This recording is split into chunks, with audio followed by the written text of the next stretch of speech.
That's right. I mean, getting fired by Donald Trump was good for me in all kinds of ways, but one was it allowed me the time and space to really write. I love to just sit on, if the weather's nice, to sit outside with a laptop on my legs or sit inside and just think and write, and the time will fly.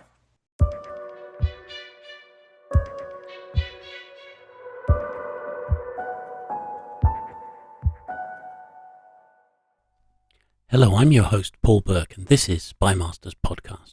And this is where you'll find all topics related to espionage, fact and fiction.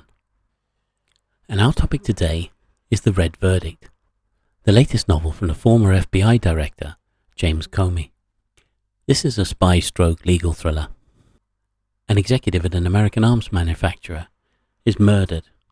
The Russians are trying to steal attack drone technology. It's up to prosecutor Nora Carleton and investigator Benny Duggan to find the mole within Grand Central Avionics, to foil the Russian plot, and to bring the culprit to justice. I think most of you will know James Comey. He has a long and distinguished career as a lawyer. That was until Donald Trump decided to dismiss him from the FBI in 2017. Before he was director of the FBI, James Comey had worked for the US Attorney's Office in Southern District, New York, prosecuting many high-profile and significant cases, including the case against mafia boss John Gambino. He worked as Deputy US Attorney General and as a counsel for Lockheed Martin. He was a senior research scholar at Columbia University Law School, and in 2013 was appointed Director of the FBI by President Barack Obama, all of which is to reduce a career into a bite-sized piece. He is now a full-time novelist and writer.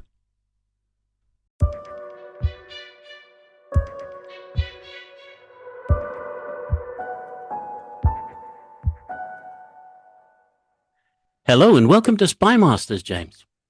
Great to be with you, Paul. Thanks for having me on. Yeah, lovely to chat. I mean, we're going to be talking about your fourth novel, which is Red Verdict, came out in June.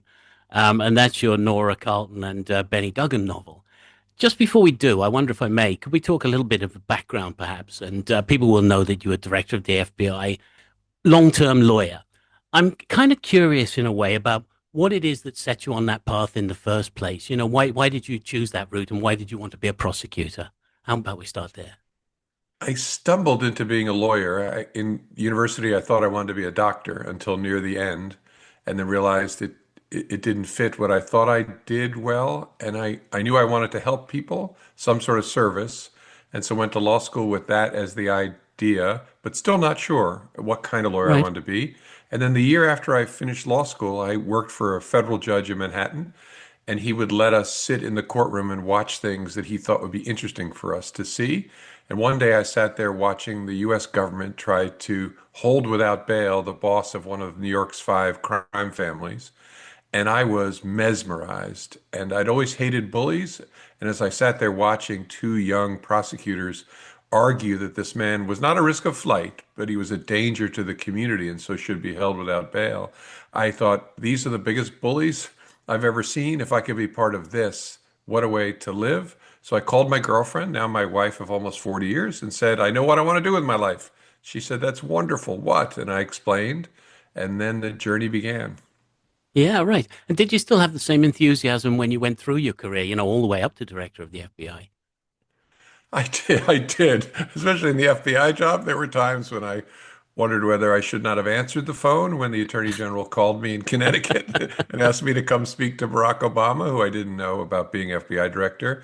Right. There were difficult times in my career, but in New York and then in Richmond, Virginia, a very different community where I spent 9 years, I found the work deeply fulfilling in the overwhelming main. The closer I got to politics and politicians, the less fun the job was, but Right. I'm still glad it's something that I did. And would you say that most people who are in that line of business, you know, the ones who become lawyers, become DAs and so on, that they are people who have that same kind of interest as you? They just want to try and do the right thing. Yes, and of course they're humans, so they're flawed as I am, and they're a bit of a bell curve. You're always going to have a very few who are not in it for the right reasons or in it for ego or something. But in the overwhelming main, the people I've worked with across decades are people who just want to try and get it right and protect people who need protecting. And I'm old enough now that that includes members of my own family who chose to follow into that work. Right. And so it's they are good people. And one of my goals in my fiction is to capture what it's really like and what those people are really like. That I don't need to have them go rogue to make it exciting because it's plenty exciting. Yeah, no, absolutely. And I think we'll talk a bit about that when we start to talk about the novels. I just have a couple of questions about being director of the FBI. Let's talk about that one there. The first thing is that I mean, in America, you have a system whereby we expect a lot of political appointments, but the role of director of the FBI is normally a 10-year role. You know, it's a 10-year tenure, isn't it? I think. Did you have an expectation that it would just follow through, that it wouldn't become such a political role? I suppose is my point. I did, because I knew that the United States as a whole had made a decision after Watergate, so that the first 50 years of the FBI's life, where it had one director, was a mistake. And Right. that what we ought to do is have a limit to the term of FBI director because of the power of the position, but we ought to try and signal that it should stand outside of the normal political give and take by giving the director a term that's longer than any president's could be. And the idea is, of course, the president can fire anybody like that in the Right. executive branch, but it was to send a signal that this is supposed to be a part. And that was at the center of my interviews with Barack Obama. And he explained to me that it's that I don't care about your politics. I'm not looking for political advice from you. I need to know that the FBI is independent, it's run competently, and it's run with integrity. And I said to him, Mr. President, that's exactly the way I think of the job. And so I thought, even after Donald Trump became president, that I knew my life was going to be difficult working for a dishonest person, but Right. I thought I would stay in an effort to ensure that the institution was led in a way that was outside of politics. That makes a lot of sense. You know, I think one of the things I see on this side of the pond, you know, from America is that a lot of people have felt almost silenced in terms of the opposition that they present. You know, there was a strong opposition when Donald Trump became president, but then people have backed away a little bit. It's almost as if they're a bit embarrassed. And actually, the only way you can do this is to stand up. Yeah, I agree very much. My life for the last 8 years, 9 years now, would have been much easier if I had just gone away and Right. gone away quietly. My family would be in a better place, but I can't live that way. And I don't know how these people who've decided to slink away or to become part, like so many of our tech oligarchs, in kneeling before Mm. this politician, I don't know how they plan to tell their story to their grandchildren. But I knew the story I would need to tell, which was I had something I could add, and so I added it, even if there was going to be a price to pay, and I knew there would be. But I can't. How do you live any other way? I can't imagine it. No, I agree with you. I mean, you've got to be able to look at yourself in the morning, but as you just pointed out, you also have to be able to look at your grandchildren the same way.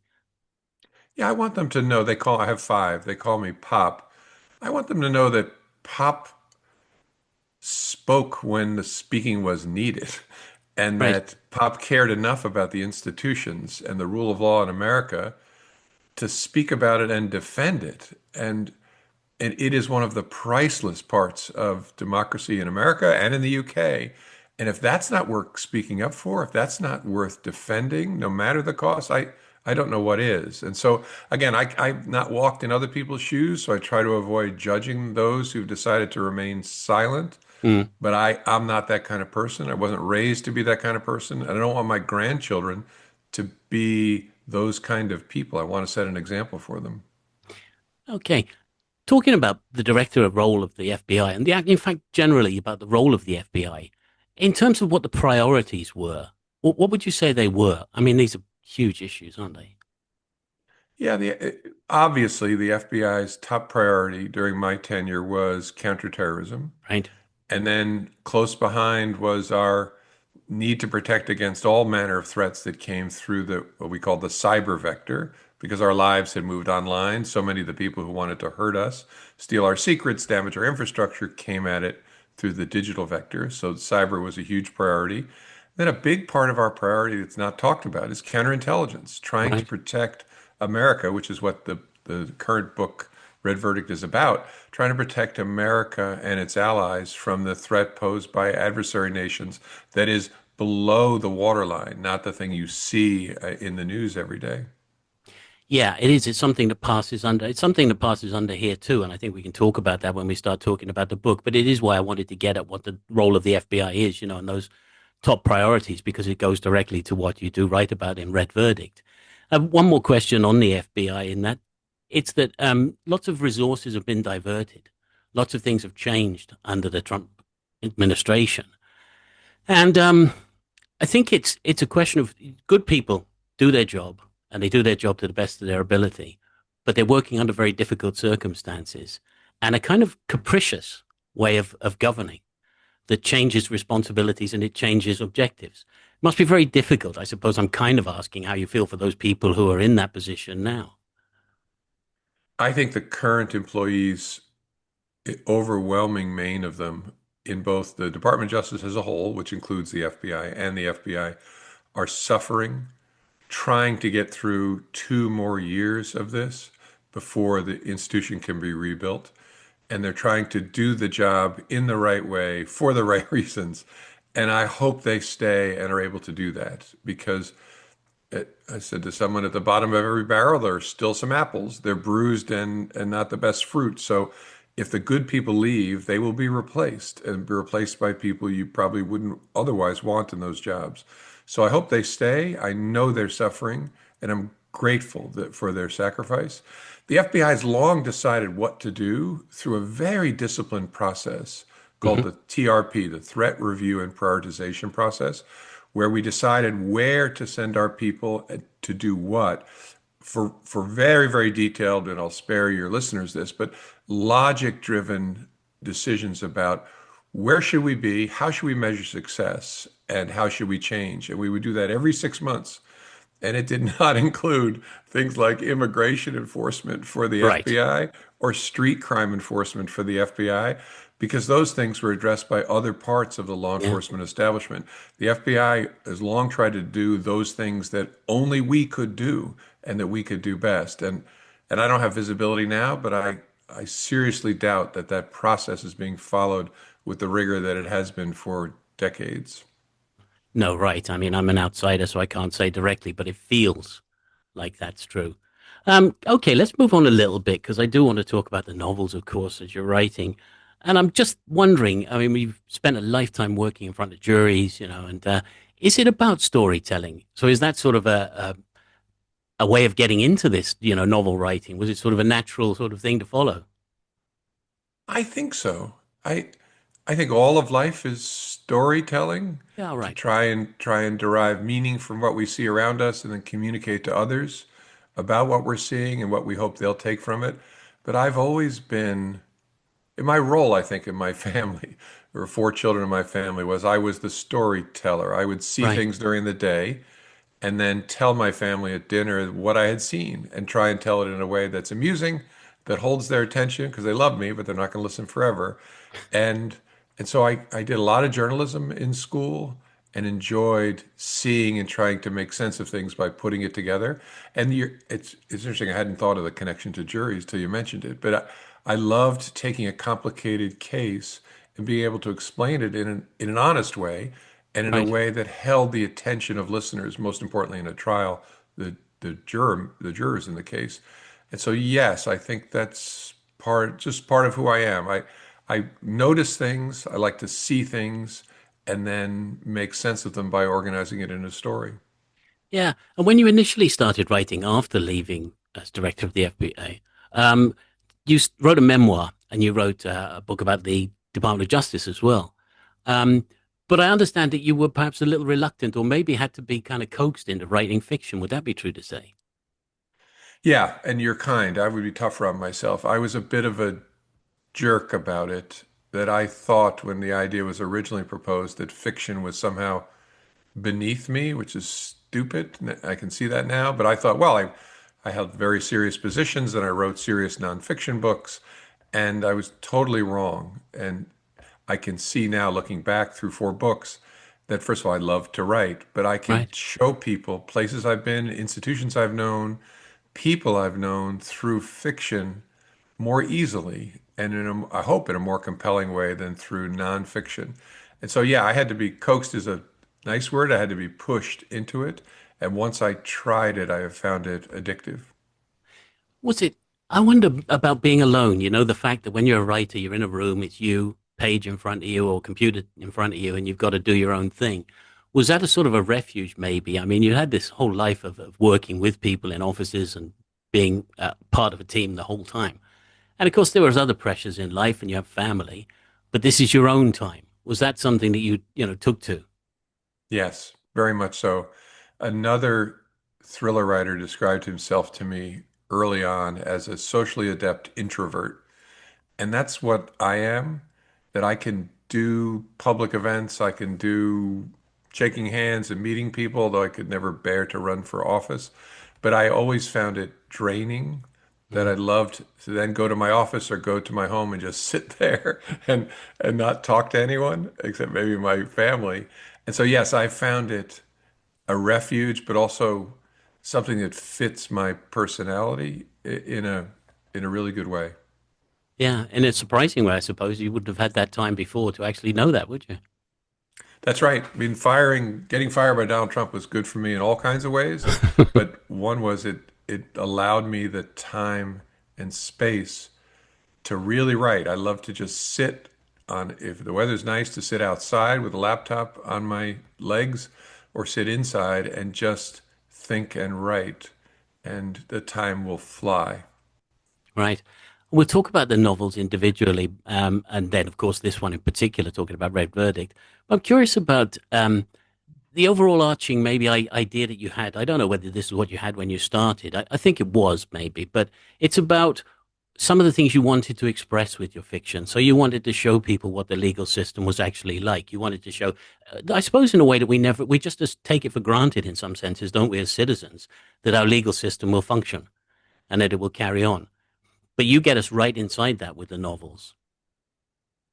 Yeah, and that's my goal. I hope so. I want to take the reason I've taken to fiction so much and enjoyed it so much is that I really hope to show people the worlds I've known, what the people are like, how it feels, how it really works. And as I said earlier, well, my frustration with a lot of depictions of places like the FBI in fiction, on television or in movies or in books, is that the writers of those productions often feel like they should generate excitement by Mm, having the director jump out of a helicopter or have someone engage in serious wrongdoing in order to make it yes. exciting. And well, I was going to say those things happen. The director does not jump out of helicopters, but of course there's wrongdoing. But the overwhelming main of people are people just trying to get it right. And it's still very exciting. And so my goal in this work is to show you what it's really like, the feel of a courtroom, of an investigative interview, of a search, of a surveillance. How does it really go? And what is it to take you there so that you can feel it and sense it and feel the excitement in it? I found it when I was doing the work addictive and very exciting, and I'm trying to put that on the page. Oh, it works. It works very much. It works in the courtroom. It works outside the courtroom. Let's talk about a couple of the characters then, because this is, I think, where it all starts. If you don't get your characters right, if you don't get people to kind of bond with the characters, whether they love them or not is another thing, but you have to have some fellow feeling for these characters. And so I want to talk a little bit about Nora, and we'll start with Benny, though. So Benny Duggan is the investigator. And it's clear that, I don't know, I got the impression that this was a guy, or he was a composite of guys you worked with over the years. And would that be fair to say? Yes, and it's the biggest vein of nonfiction in my fiction because Right, Benny is someone I knew, worked with closely, and loved, who died from melanoma, unfortunately, in 2006. right, A guy named Kenny McCabe, who was a mountain of a man with a deep baritone Brooklyn accent and was the best investigator, best organized crime mafia investigator ever. And the lobby of our building at the U.S. Attorney's office was dedicated to him. And he was just an extraordinary person. And when I write it, I close my eyes and I hear him. I right. was one of the pallbearers at his funeral, and I hear my beloved friend. And I can give him, these are all, I've told his wife that these obviously are made up stories, but I hope she feels him in my stories, and I think she and the rest of their family do. And so that's easy to write because this is a real person. Seems larger than life, right? Never wore socks, always wore a gun in a holster on his Right. ankle, was 6 feet 5 inches tall, 250 pounds, would call me Mr. Smooth. That was his accent. And I would call him Mr. Rough. And he would often say to me, I'm not nearly as nice a person as you think I am. And I would then respond, what makes you think you're a nice person? We would have this over and over again. And so as I'm speaking to you, I can hear his voice in my head. That makes it easy to write. It also makes it a labor of love. You must have been a pretty imposing pair, to be honest. I mean, you said he's 6'5". You're 6'8", aren't you? Yeah.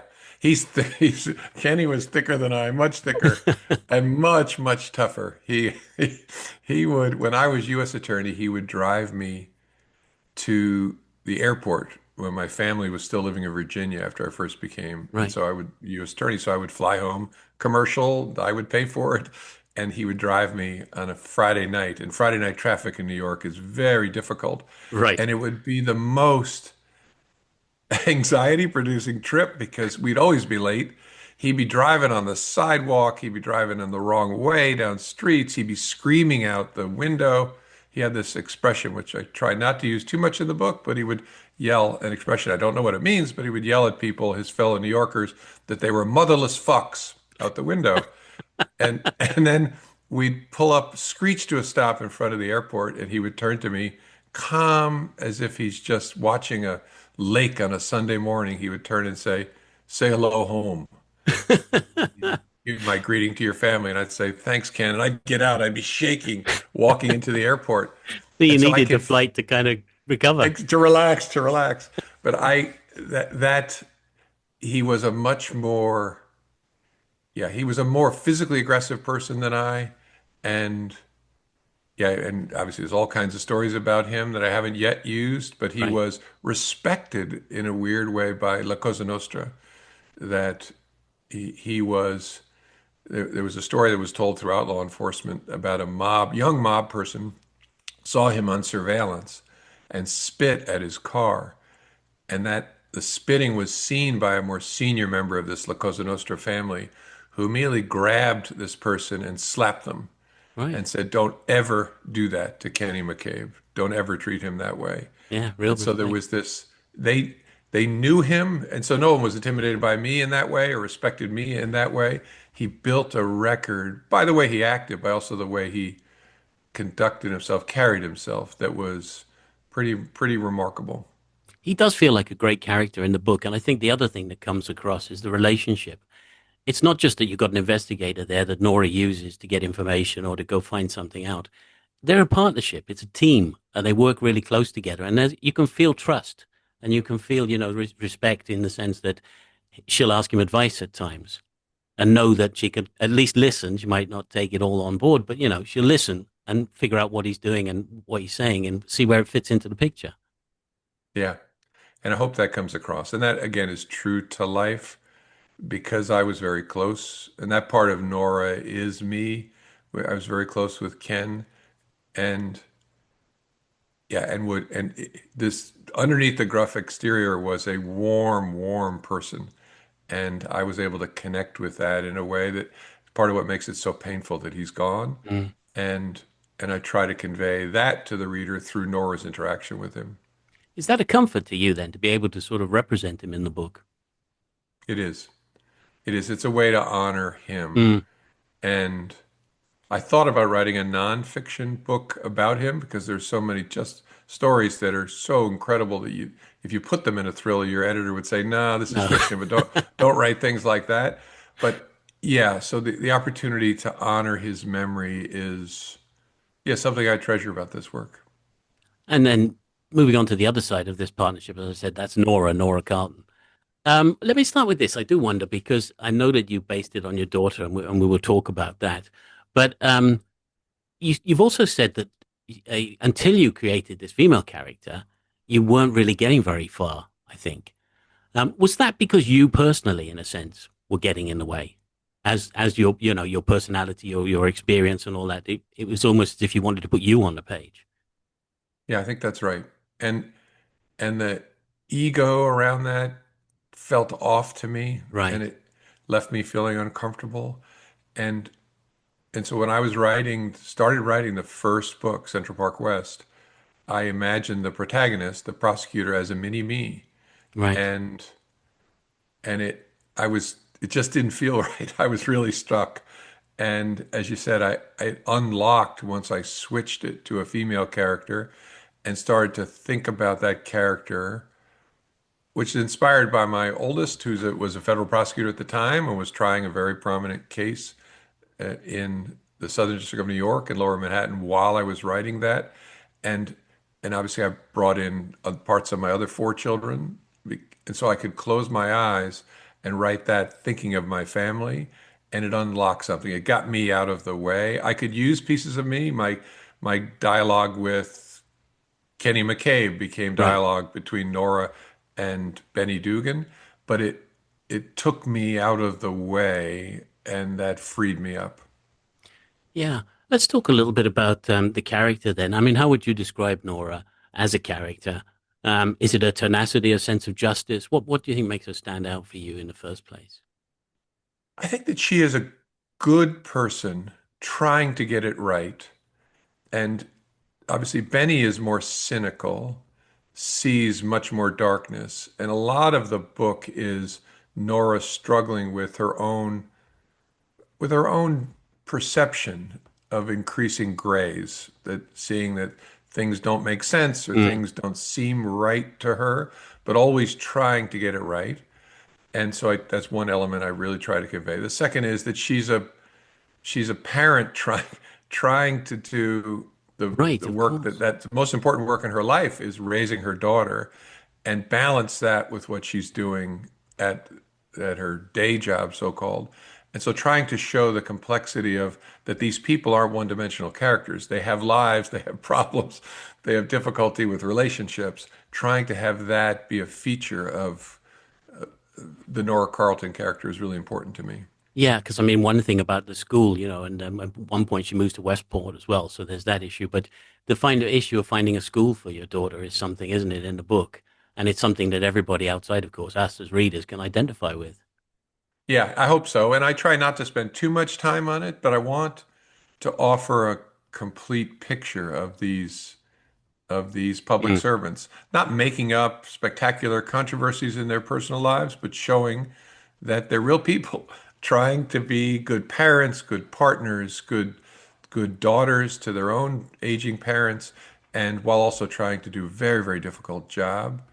And so I guess all authors do, I want people to come to know my characters. I want them to slowly grow older with me. And I want to take them to different places, I've been to a lot of different places, so that they can operate in different environments. And by operating there, show the readers these different worlds. mm. You mentioned your daughter did, was key part in several big cases in the New York Southern District. Of course, you were also involved in big cases a bit earlier in the Southern District of New York. What was that like then, when she suddenly started doing what you've been doing? I worried about it when she said she wanted to be a Assistant U.S. Attorney, which is what we Right. call the federal prosecutors, because I thought, first of all, that's great, but I was kind of a I guess I was. I mean, of course, I was the U.S. Attorney. I was kind of a big deal there and had a very good reputation there. And I thought, if you go into your dad's line of work, is that shadow going to make things hard for Mm, you? yeah. And I've told her this since that I worried that she would be known as my daughter. And my one of the many blessings of my life is that after all these years, I'm now known as her father because she did such incredible Right. work. I mean, obviously, the charging of Jeffrey Epstein and then not giving up when Epstein killed himself and Mm, charging Ghislaine Maxwell, his co-conspirator, trying that case and going through very, very hard cases. I mean, her gift is an ability to to gain the trust of and to protect the victims of sex crimes, especially sex trafficking, and then going on to try the case against Sean Sean Combs, Combs, who's yeah. known as P. Diddy, which was the last trial she did there before Trump fired her. she developed a reputation there, made a reputation for herself that's totally separate from mine, which is a great relief. It shouldn't be a big surprise to me, but a great No, relief to no. me. Yeah, of course it is. How did she feel about the books then? Or how did the family feel about the books? They like them. They're part of all of them because they read drafts. Once I write a draft, my wife reads it as we go along, Right. and then as I've finished a draft, it goes out to the five kids for them to read and give me feedback. And so they're all part of it. And so they can't blame me for anything. I can blame them for anything they're not happy with. But I think she likes it. I think she thinks, I know this, that I get it right, that it's Right. accurate down to it's not it's not a memoir, it's not nonfiction, it's a legal thriller, but it captures exactly what it's like, where the elevators are, how they work, where the floors are, and she's a big part of checking me on that. And I know she enjoys the books. Does that make it easier for you, sort of imagining everything before you start, so you know where the elevators are, you know where all the houses are, you know all the bits and pieces that go together in the background of a story about people, I suppose. Yes, because I can get it. I don't have to spend a lot of time researching that, although I was thrown when they decided to finally rehabilitate the traditional office of the U.S. Attorney and vacated it and moved over to another office building, which I also knew because it was where the FBI office in New York is, but I didn't know exactly where the elevators were or how things exactly Right. worked. And so she had to help me out there. But in drawing pictures of Westport, Connecticut or Washington or especially New York, I'm writing about places that I already know, and so I just need to describe it to you, the reader, accurately. Did you get any Westport locals who sort of came back and said this isn't right, or No, thank goodness. I no? Well, spoke to then you got it right. You can guarantee that because if it's out there, they'll come for it. I said that at an event. I only did two book events, live book events, when Westport came out, and one of them Right. was in Westport, and it was quite a turnout. And I told them all that I had been nervous about this because I knew they would tell me if I got the locations Right. wrong or didn't describe a particular street or building correctly. And no one had anything, which makes me very, very happy. Yeah, that definitely worked then. Let's go back to Central Park West then. The first novel was 2023. Um, and that's about a big mafia case, huge part of the book. I just wonder, was that a little bit about stepping back into memory lane for you? Yes. I thought that because that's work that I had done Right. in those places involving that kind of people, and it was also Kenny McCabe, my character Benny, his specialty. I thought that'll be the best place for me to Right. start, to tell a story about something I know really well that was his life. And that's why I chose that. Yeah. And then you moved on in Westport to talk about hedge funds, which is again something you knew from the inside, isn't it? Yes, I had spent 3 years as the chief lawyer at the world's largest hedge fund between my stints in government.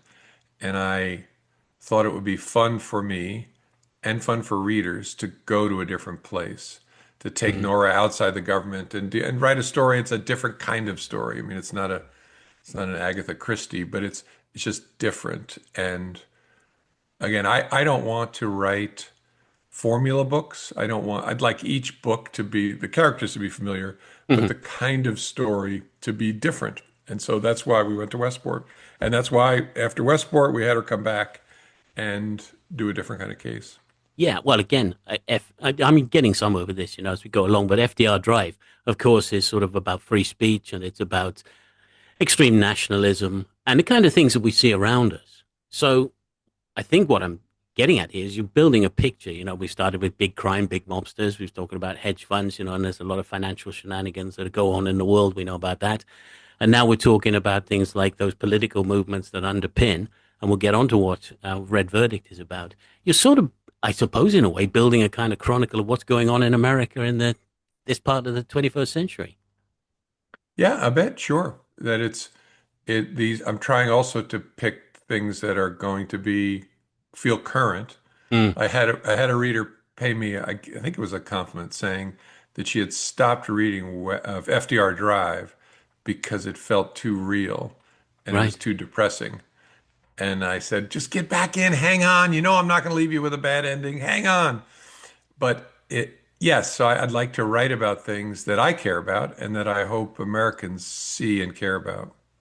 Yeah, and issues that we do need to be talking about. I mean, I do think there's a function in fiction which is more than just entertaining people. And this is it. It's a little bit about opening issues up for people to see and so they can have their own opinion. They don't have to agree with you at the end of the day. But if they're faced with what you've written about the subject, then they have to face their own thoughts on the subject. Yeah, I think that's right. And then, so that's the first factor. The second is I have to write the book and spend a year working on it. And so I want it to be interesting. I want Right. it to be something that I care about. I'm not going to preach to people, but I want it to be about a topic that challenges me and I want to spend hours a day sitting there trying to convert into a book. So essentially, what we've come to with Red Verdict is a spy book, an international thriller, if you like, about the relationship between. Well, I tell you what. Let's start with this. How about you set it up for readers? How would you say? How would you explain sort of Red Verdict? How would you get them interested? Red Verdict is a story about the FBI and the Department of Justice's effort to identify and then hold accountable an American who is a Russian spy, supplying the Russians with some of America's most important technology.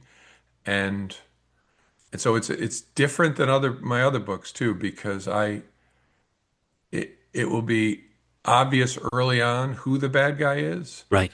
And what makes the book exciting, I hope, is that it's about whether they can get him and hold him Yeah. accountable. And it's not a whodunit in a sense. Early on it is, but you will know who the bad guy is, and some of the excitement will be about around whether he's going to go down for it or whether he's going to get away with it. Yeah. And so that's I decided to do this topic because I thought, well, I've done counterterrorism, I've done financial crimes through Westport, I've done white identities, supremacist violence and demagoguery. I haven't really shown readers a huge part of the FBI's mission, which is counterintelligence, to find and defeat the threat posed by nations like Russia, to steal our stuff, to recruit people, to penetrate our systems. And there's so much of that goes on in the FBI and Mm. so little talked about for obvious reasons that if I can tell a story, I can't reveal secret stuff, but if I can tell a story about it, it would be a fun place for me to be. Yeah. Absolutely. Because I think that's one of the things. There's almost a secret war going on, if you like, and people really aren't that aware of it. I mean, I would say that as much about Britain as I would about America. We've had the DPD depots that have been firebombed, for instance. All sorts of things going on all the time, but they just seem to sort of go under the public consciousness. Yeah, I think that's right. And and the work that MI5 has to do and the work the FBI has to do are very similar. The adversary is relentless. The Russians are different, have a different way of operating than the Chinese, for example, but the mission is a huge part of what those organizations do. But there are so few moments of accountability that are visible to the public Mm. that you can miss it almost entirely. And one of the things about the book, you explain this very well at the start. There are a lot of acronyms. I don't know who loves acronyms most, me, Britain, or America. It's it's one of those things, but the Russians love them as well. And I was kind of thinking when I started reading the book that in the Cold War, you had these spy books, and everybody tried to simplify it. So you had the CIA on one side, and you had the KGB on the other side, because it was never like that. The Russians have always had their different organizations, and they compete with each other, and they work against each other, and they work with each other. But it means it's an incredibly complex picture for law enforcement in America to then actually pick up on and deal with. Yeah, I think that's right. And then obviously add a language difference in Right, there. And and then on our side, of course, we have our own bureaucratic battles right. within the US government. I know everybody gets along in the UK, but Yeah. in the States, right, we have an uneasy, oftentimes relationship between CIA and FBI that makes it even more complicated. So yeah, and so what I'm trying to do in the books is I want to show you, I don't want to oversimplify. And so I have to assume the readers will have a certain amount of, I guess, patience and intelligence to Mm. see it and to follow it. And yeah, and it's unavoidable because that world is very complex.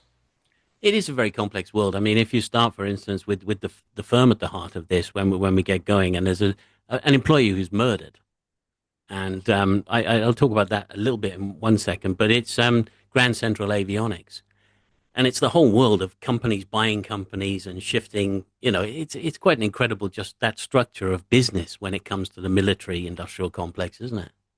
I don't know if I It can still is. use that term. Well, it is, and it's a world that I also know because I spent 5 years as the chief lawyer at the largest Right, American defense contractor, Lockheed Martin.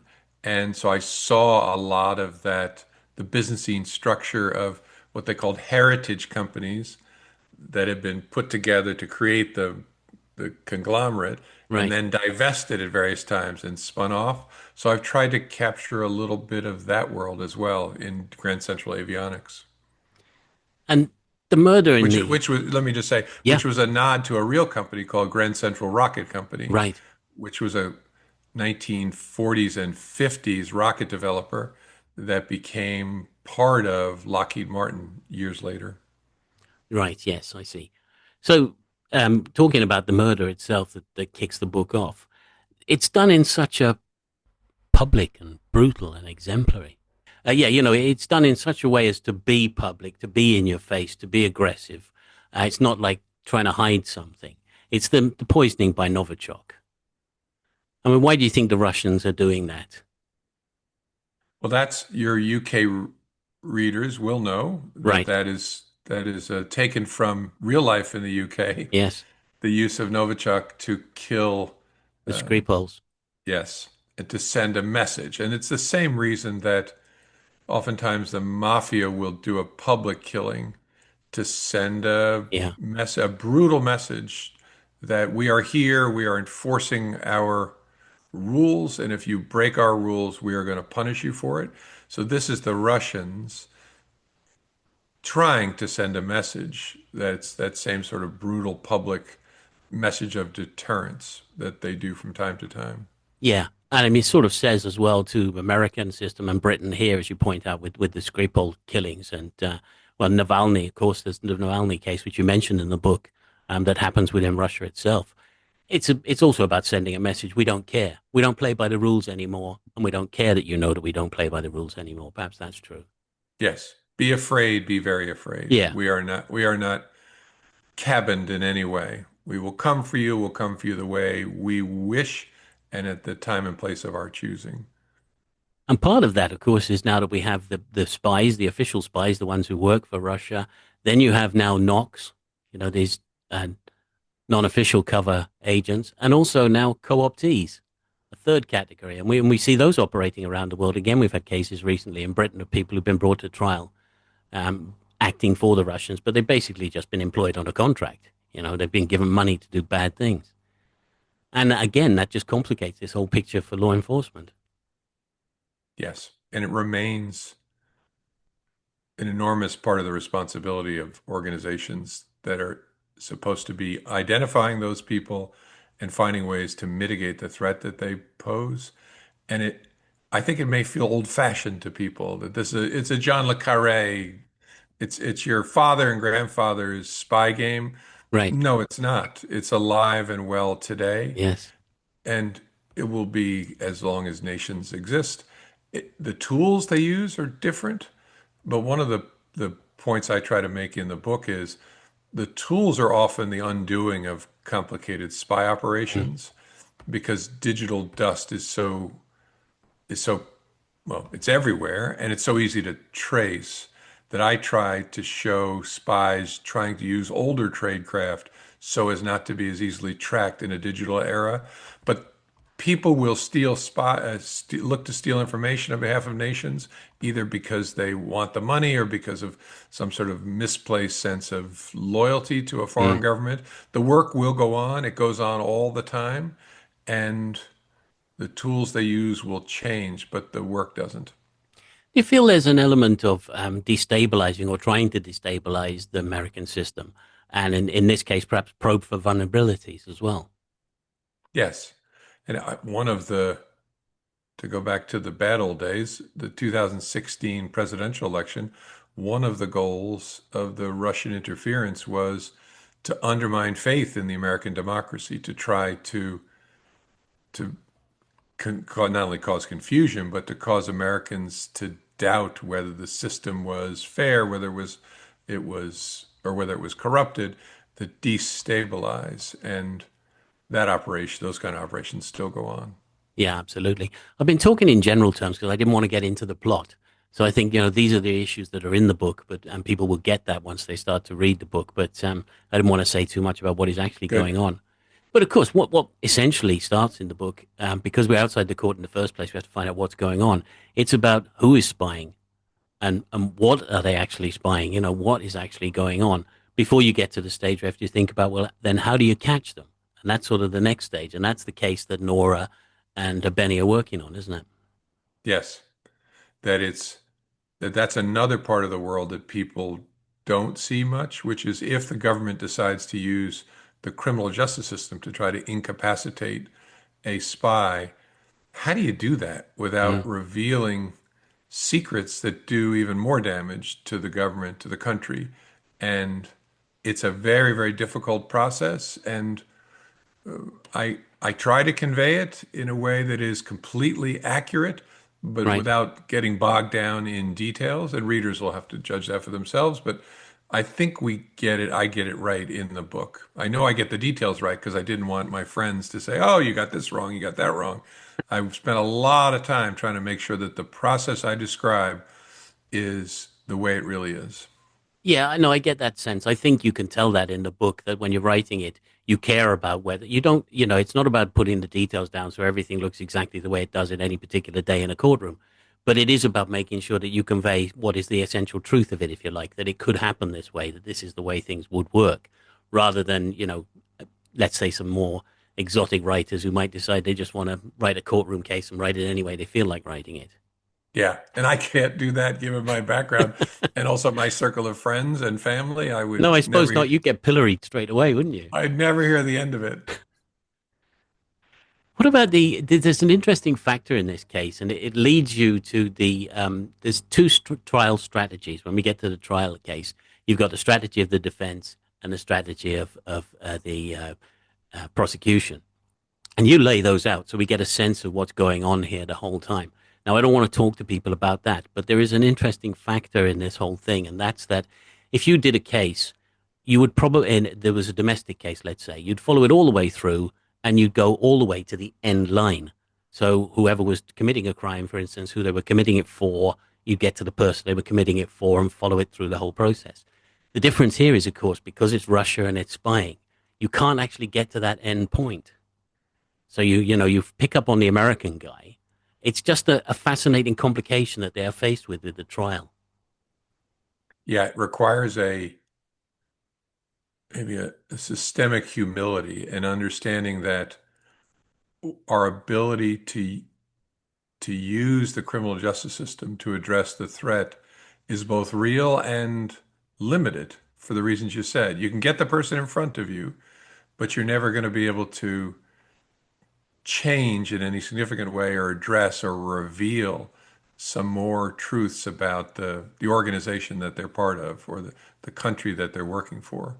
So you're exactly right. It's different than a Cosa Nostra case where you're just going to keep working to Right. get the boss and then you aim to destroy the organization. There are other tools in a national arsenal to deal with that. So it requires those who are using the criminal justice system to know this is one tool to be able to use in one way, and you can't, well, you'll be disappointed if you approach it with the sense that I'm going to fix the problem by using the criminal justice system, you'll be disappointed.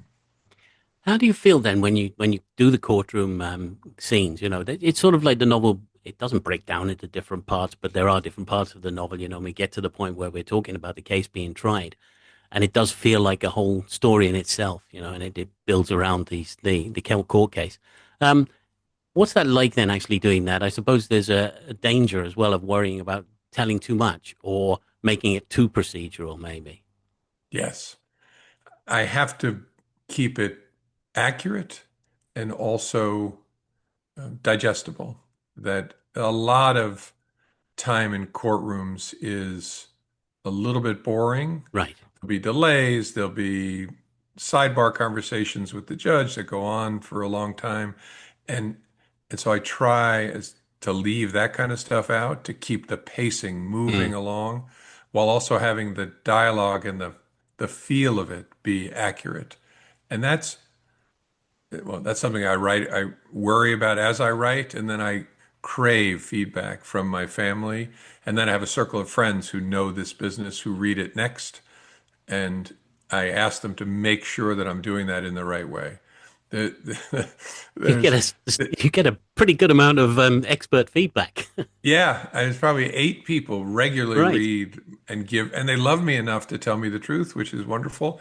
I smile thinking about Red Verdict because there was a part in Red Verdict where a certain forensic uh, set of circumstances were really interesting, and so I had to Right. learn about paint, for example. Right. And I spent a lot of time doing research on paint, and I wrote this long section about paint, and my wife read it and said, "Yeah, you got to kill the paint thing." I said, "What do you mean I got to kill the paint thing?" She said, "No, no." She said, "Leave the paint thing in, but you've obviously learned more about paint than anyone should know, and so get that out of the book." She echoes back to me an expression I learned from someone, you have to drown your puppies, that you may Right. love, I love this paint thing, but you got to cut it. So getting that kind of feedback from my loved ones is really important because I could get otherwise lost in a trial and Right. see myself there and find this so interesting, this back and forth about an issue. And it's mostly my wife who will say, "No, it's getting in the way of the story. You're spending too much time on this. Move on from this." But of course, And in the real world, you'd have to do that. yes, but I need that to present something to readers that will both feel real and be real and also be interesting to them. They're there to learn, I'm sure, but also to be entertained. I need help to get that balance right. Well, no, it works very well because it is a very entertaining story, as it goes through the trial. One of the things I really liked was the judge, Judge Conway, because this is one thing I think, again, there's a tendency in maybe a lot of legal thrillers to have a judge who leans one particular way, has some kind of bias before they start, or they slap down all sorts of motions, and there's all this stuff going on. And you've got a judge who really looks at everything as with as much equanimity as he possibly can in order to come to decisions. And that felt like a very real kind of character. Yeah, another person who's real from my life, Right. a federal judge named Richard Casey, who died in 2009, who I knew, and I've tried to capture him, an extraordinary person overcoming disability and fair-minded, tough, funny.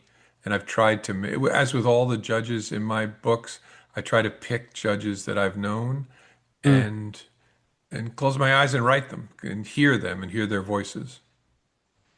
Yeah, and well, it definitely comes across. It does make them very real characters, and as I said, that's a very enjoyable aspect of it. Is there an element of warning in the story as well? I mean, are you telling people, that there's an issue here that you need to think about, that we need to be sharper as a society thinking about? I don't know. I mean, not intentionally. I mean, I'm Right. trying to show people this enormous part of the FBI's work.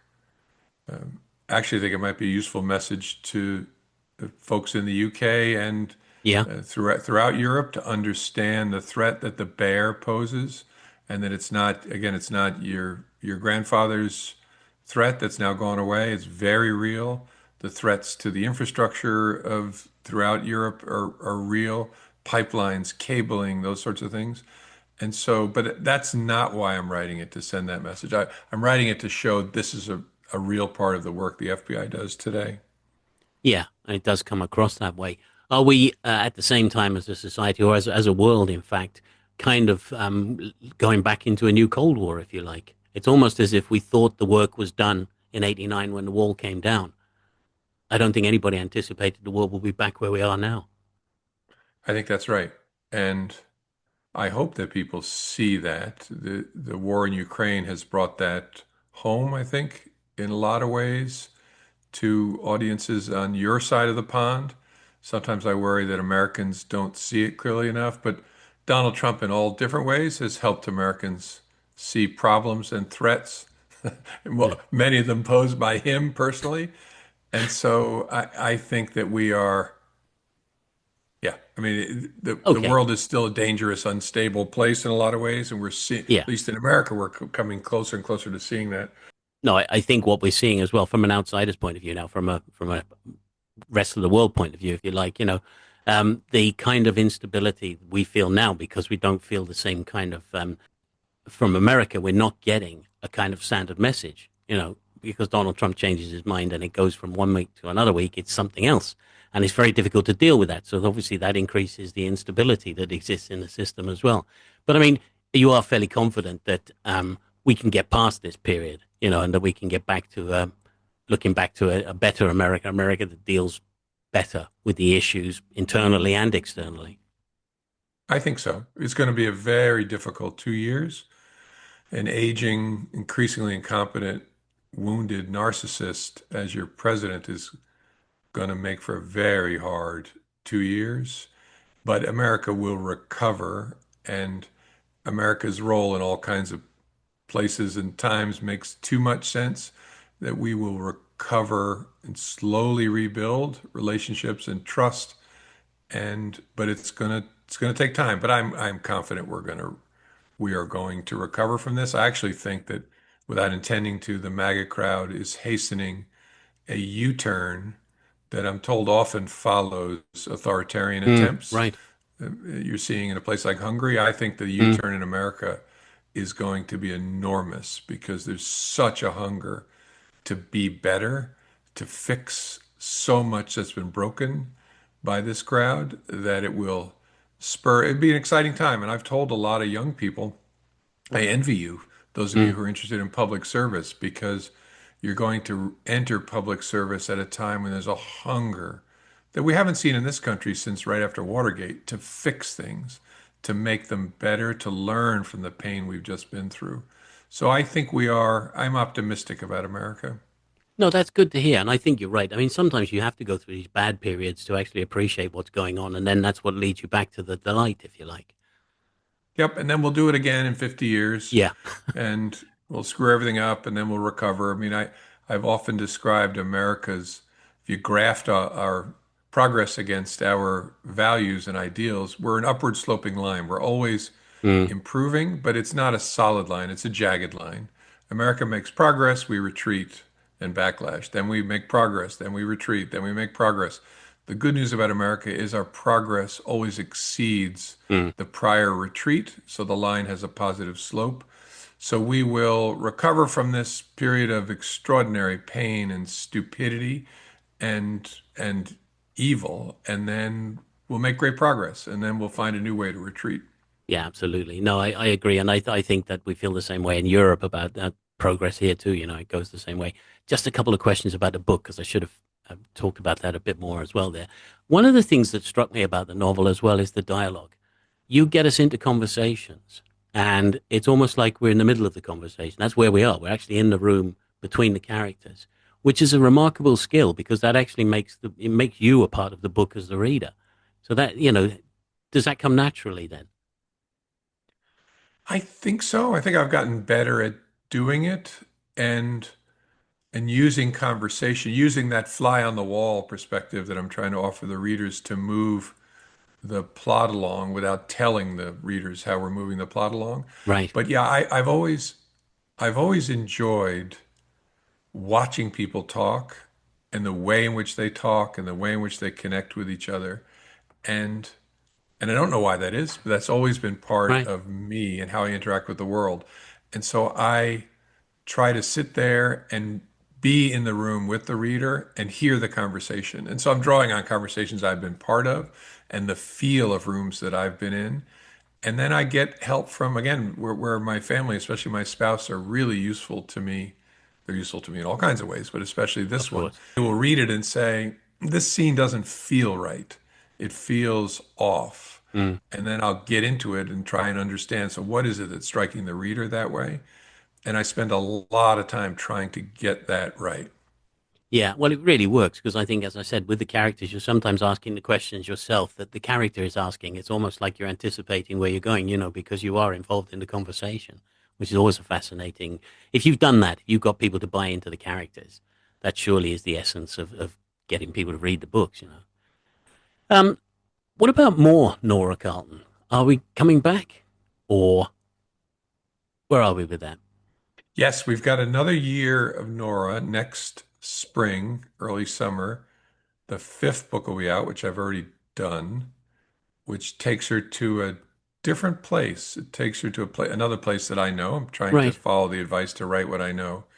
That takes her to a story much more focused on policing, so ordinary policing that right, is far from ordinary in Richmond, Virginia, a city with a very interesting and difficult racial history. And so I want to show that world through Nora and Benny's experiences. So there will be another Nora. And then I've signed a deal to write a nonfiction book, which I'm working on. hmm, When we're done talking, I'll go work on it. That will come out in the spring of 2028. That's about a case that gave birth to the modern FBI. And right, from June of 1933, the so-called Kansas City Massacre, where four right, law enforcement officers were killed in the parking lot at Union Station in Kansas City. And it's a story. It changed America, but it also gave really is a hinge point for the FBI's life. And so I'm going to tell that story, and there's lots of great material, and tell it in a way that feels like it's fiction, but it's narrative nonfiction. And so I'm very excited about that. And I think readers will really enjoy this. And at points have to stop themselves and say, wait a minute, this happened? Because the characters are just remarkable. I mean, the right. famous outlaws of America in the 30s, men and women. And I think it's going to be something So special. what's it like getting behind the myth, if you like, then? Because we have the myth of these characters from the 30s, the Pretty Boy Floyd, and all the sorts of stories that crop up at that time. And they're more myth than reality now, aren't they? What we know of them is actually mostly what Hollywood gives us or what we've had handed down. It's fun for me because it feels like writing fiction, but also I have a tremendous amount of source material because the FBI Right, files are thousands of pages and first of all, they wrote very well because they were educated people. And their director, J. Edgar Hoover, was a control freak. So they need right, to give him stickler. every detail. And so I've got all of these details and information. And so I get a chance to make these characters real. They won't be myths. And frankly, the story is a bit of a myth. The FBI has mythologized what Mm. happened at its birth in ways that I think will be evident when I write the story. And so it's fun. It's the fiction work plus me as an investigator, something I love. That does sound really fascinating. I look forward to that. Do you get much time for reading? Less than I used to because I spent a lot of time writing and then a lot of time being a grandfather. Right, But yes, and I try not to read anything in my genre for a couple of reasons. Mostly, I don't want to be accidentally stealing somebody else's right, approach or their work, and so I don't read crime fiction. I'm reading now Ann Patchett's first book, which is about a home for unwed pregnant mothers in right. Kentucky in the 1970s. And she writes beautiful sentences, and so I just love reading them and admiring the way she puts words together. Oh, well, I'll put that in the program notes for people. James, I've had a great time. Thank you very much. I really enjoy talking to you. Great questions. Thank you. Well, that was absolutely fascinating. Thank you very much to James Comey, former director of the FBI, for a really enlightening chat about his book, Red Verdict, and in fact his characters, Nora and Benny, of course, as well. And American politics, for that matter. If you would like to buy Red Verdict, you can get it from all good book outlets.